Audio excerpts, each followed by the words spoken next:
இந்த அரசாங்கம் விஜயை பார்த்து பயந்தோ தயங்கியோ இல்லை என்ன நடக்கும்னு தெரியாமலோ இல்லை விமர்சனம் வரும்னு பயந்தோ கொஞ்சம் மென்மையாக நடந்தது நிஜம். அதனாலதான் நேற்று நீதிமன்றத்தினுடைய கண்டனத்திற்கு அவர்களும் ஆளானார்கள். ஏதோ விஜயை மட்டுமே சொன்னாங்கன்னு எடுத்துக்காதீங்க.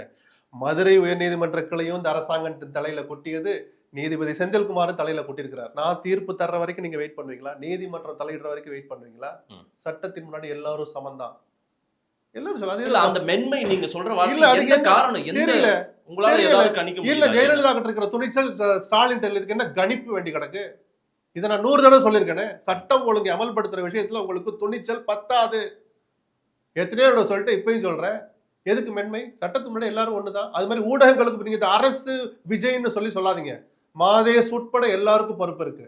ஏதாவது நடந்தா தூக்கிக்கிட்டு வர்றது விஜய் சார் என்ன சார் அப்படி குரல் வலையை நசுக்கிறாங்க சார், ஜனநாயகத்தை பழிக்கிறாங்க ஒரு நாளும் ஒரு நிமிஷம் இருங்க சார். நான் எல்லா பேட்டியும் விஜய் சொன்ன டைம் போகல, அதை ஏன் விடுறாங்க இவரை?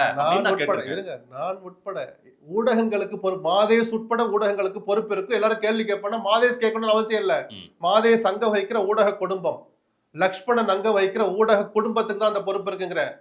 லைவ் காட்டுறீங்கல்ல, விஜய் வந்து விட்டார், வளைவில் திரும்பி விட்டார்னு. அங்க திரும்பிக்கிட்டு இருக்கிற போது இங்க சிபிஆர் கொடுக்குற அளவுக்கு நிலைமை இருக்கு. மயங்கி விழுறாங்கன்னு யாராவது மனசாட்சியுள்ள ஒரு ஊடகம் காமிச்சிங்களா? தாவேகா நிர்வாகி, இந்த காட்சியை பார்த்து கொண்டிருக்கிற தாவேகா நிர்வாகிகள் தண்ணி கொடுக்க ஏற்பாடு பண்ணுங்க. சொல்லக்கூடாதா சார்? ஊடகத்தோட கடமை சார் அது. சொன்னாங்களா? சொன்னீங்களா? சொன்னோமா? என்னையும் சேர்த்தே நான் சொல்றேன். இதைத்தான் நான் சொன்னேன். எல்லோருக்கும் பொறுப்பு இருக்கு. ஏதோ விஜய்னு போய் பாய வேண்டாம், அரசாங்கத்தின் பொறுப்பு இல்லையா சார்னு அங்கேயும் போய் பாய வேண்டாம். 2 பேரும் நேற்று குட்டு வாங்கிட்டாங்க. ஊடகத்தை குட்டுறதுக்கு ஆளுல சுயமா நாம தான் தலையில குட்டு வச்சுக்கணும்னு சொல்றேன் நான்.